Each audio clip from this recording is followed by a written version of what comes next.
13 जून और उसके बाद की तस्वीरें हैं। ईरान ने इजराइल पर इतनी मिसाइल बरसाई कि दुनिया में मिसाइल अटैक का हर रिकॉर्ड टूट गया। क्या तेल अवीव, क्या हाइफा और क्या इजराइल का डिफेंस सिस्टम। ईरान की मिसाइलों ने इजराइल के हर कवच को भेदा और बता दिया कि जब उसकी मिसाइल फायर होती है तो उन्हें रोकना ना तो इजराइल के बस की बात है और ना अमेरिका के। और अब यह खबर आई है कि इजराइल को बचाने के चक्कर में ट्रंप ने अपना हाथ जला लिया है। रिपोर्ट है कि इजराइल को ईरान से बचाने के लिए अमेरिका ने जब अपना सबसे बेहतरीन मिसाइल डिफेंस सिस्टम थाड एक्टिव किया तो ईरान की मिसाइलों को रोकने में थाड का 20% मिसाइल स्टॉक खत्म हो गया। यानी अमेरिका ने जिस मिसाइल डिफेंस सिस्टम को रूस और चीन से बचने के लिए तैयार किया, उसकी 20% मिसाइल तो सिर्फ ईरान को रोकने में इस्तेमाल करनी पड़ी। नेतन्याहू की दरखास्त पर डोनाल्ड ट्रंप ने एक नहीं बल्कि दो थाड मिसाइल डिफेंस सिस्टम इजराइल में तैनात किए हैं और इनका इस्तेमाल उन 12 दिनों में जमकर हुआ जब ईरान और इजराइल के युद्ध को दुनिया ने तीसरे विश्व युद्ध की शुरुआत के तौर पर महसूस किया।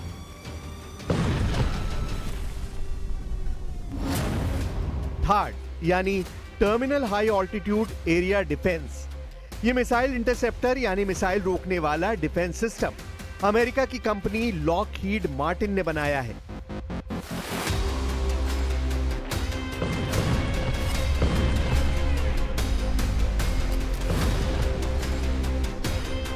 अमेरिका के रक्षा मंत्रालय यानी पेंटागन से थाड को लेकर कुछ सवाल पूछे गए हैं जिससे न सिर्फ इजराइल बल्कि अमेरिका के पूरे डिफेंस सिस्टम की पोल खुलती हुई नजर आ रही है, क्योंकि यह खबर अब वर्ल्ड हेडलाइन बनकर डोनाल्ड ट्रंप और बेंयामिन नेतन्याहू को परेशान कर रही है।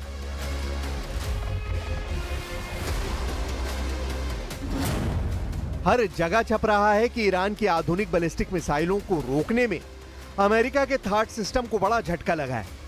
सिर्फ 12 दिनों में उसका 20% स्टॉक खत्म हो गया।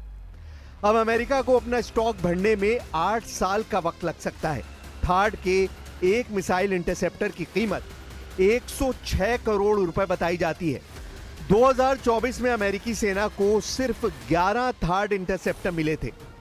2025 के अंत तक अमेरिका को 12 और थाड इंटरसेप्टर मिलने की उम्मीद है, जबकि 2026 में अमेरिका थाड के लिए 25 से 37 नई मिसाइल बना पाएगा। इसकी लागत बहुत ज्यादा है। थाड के एक मिसाइल इंटरसेप्टर की कीमत 106 करोड़ रुपए बताई जाती है। यह खबर अमेरिका से लेकर इजराइल और यूरोप से लेकर ईरान और चीन के मीडिया में हेडलाइन बन चुकी है। जाहिर है इस खबर ने पेंटागन में हड़कंप मचा दिया है। 12 दिन के युद्ध के दौरान ही अमेरिका ने थाड की इतनी मिसाइल जाया कर दी जिनका उत्पादन करने में उसे कई साल लग जाएंगे। और 12 दिनों के युद्ध में ईरान ने इजराइल के ऊपर करीब 600 मिसाइल दागी थी। उनमें से 50 से 60 मिसाइलें इजराइल में गिरने में कामयाब रही थी।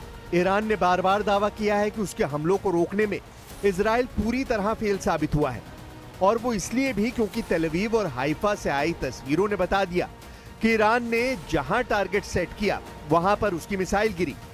एक साथ इतनी मिसाइलों का सामना करके दुनिया का कोई भी एयर डिफेंस सिस्टम या मिसाइल डिफेंस सिस्टम क्यों ना हो, वो घुटनों के बल बैठने पर मजबूर हो जाएगा, और इजराइल में यही हुआ। ईरान ने 12 दिनों के युद्ध के दौरान बार बार बताया कि उसकी मिसाइल पावर को हल्के में ना लिया जाए। थाड को लेकर अमेरिका से जो रिपोर्ट आई है उस रिपोर्ट में बताया गया है कि युद्ध से पहले अमेरिका के पास थाड की 650 मिसाइलों का स्टॉक था, लेकिन इजराइल और ईरान की जंग के दौरान उसको 150 से ज्यादा मिसाइलें फायर करनी पड़ी। रिपोर्ट में यह भी बताया गया कि ईरान ने जब कतर में अमेरिका के मिलिट्री अड्डे पर मिसाइलें दागी तब अमेरिका को अपनी 30 पेट्रियट मिसाइलों को लॉन्च करना पड़ा ताकि वो ईरान के हमलों को नाकाम कर दें, लेकिन उनमें भी वो पूरी तरह कामयाब नहीं हो पाया।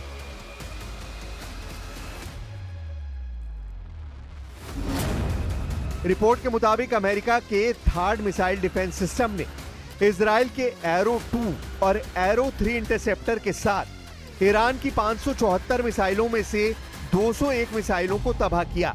बाकी मिसाइलों को दूसरे डिफेंस सिस्टम ने नष्ट किया।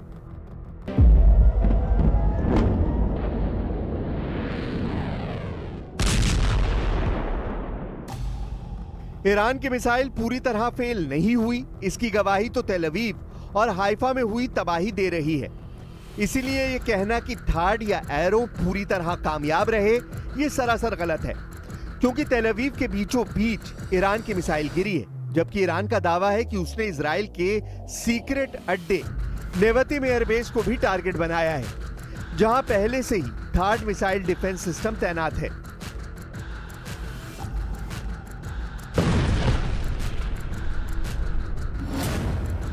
थाड 200 किलोमीटर की दूरी तक दुश्मन की किसी भी मिसाइल को मार सकता है। ये 150 किलोमीटर की ऊंचाई तक किसी भी मिसाइल को इंटरसेप्ट कर सकता है। अमेरिका के पास थाड की 7 बैटरियां हैं। एक बैटरी में 6 ट्रक माउंटेड लॉन्चर होते हैं। दुश्मन की मिसाइल को रोकने के लिए थाड सिस्टम के एक लॉन्चर से एक बार में 8 मिसाइल दागी जा सकती हैं, यानी पूरी बैटरी में कुल 48 इंटरसेप्टर मिसाइल होती हैं। इसे ऑपरेट करने के लिए 95 सैनिकों की जरूरत होती है।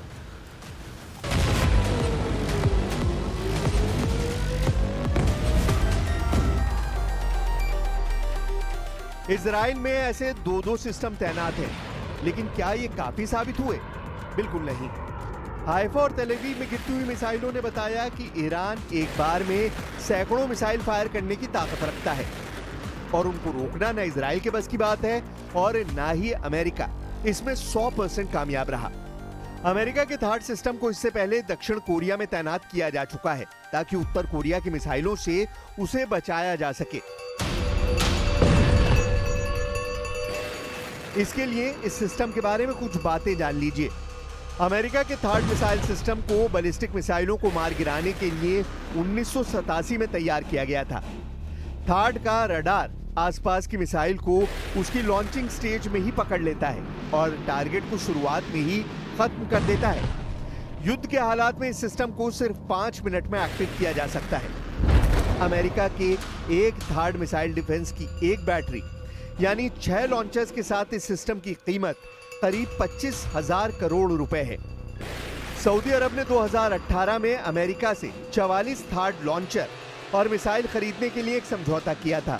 इस सौदे की कीमत 1.25 लाख करोड़ रुपए के करीब थी। इस तरह आप अंदाजा लगा सकते हैं कि अमेरिका का ये मिसाइल डिफेंस सिस्टम कितना महंगा है, और हर देश ऐसे सिस्टम खरीदने की हैसियत नहीं रखता। 12 दिन के युद्ध में एक तरफ तेल अवीव दहला तो दूसरी तरफ तेहरान, दुनिया की 2 राजधानी 12 दिन की जंग में बड़े बड़े धमाकों की गवाह बनी। एक तरफ ईरान के हमले और दूसरी तरफ इजराइल के अटैक।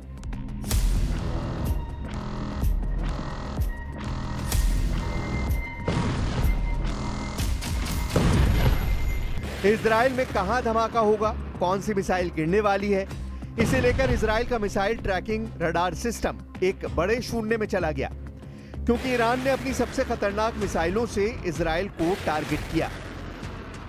ईरान ने इजराइल पर अपनी जिन मिसाइलों का इस्तेमाल किया, उसमें सबसे खतरनाक फत्ता-1 और खैबर शिकन मिसाइल शामिल है। इसमें कद्र और इमाद मिसाइल भी शामिल है। फत्ता हाइपरसोनिक मिसाइल की रेंज 1400 किलोमीटर है। खैबर शिकन मिसाइल की रेंज 1450 किलोमीटर है। कद्र मिसाइल की रेंज 2000 किलोमीटर तक है और इमाद की रेंज 1700 किलोमीटर है। इजराइल पर हुए हमलों में इन्हीं मिसाइलों ने सबसे ज्यादा तबाही मचाई। तेल अवीव से लेकर हाइफा और अशदोद से लेकर बीरशेबा और शेफाल जैसे छोटे शहरों पर अटैक बहुत तेजी से किए गए। अब सवाल उठ रहा है कि जिस तरह से ईरान और इजराइल के बीच तनाव फिर तेजी से बढ़ रहा है, क्या इजराइल पर फिर फटने जा रही हैं ईरान की मिसाइलें? क्या तेल अवीव और हाइफा में फिर इसी तरह होगा हमला? और क्या ईरान की मिसाइलों के आगे फिर ढह जाएगा इजराइल का डिफेंस सिस्टम?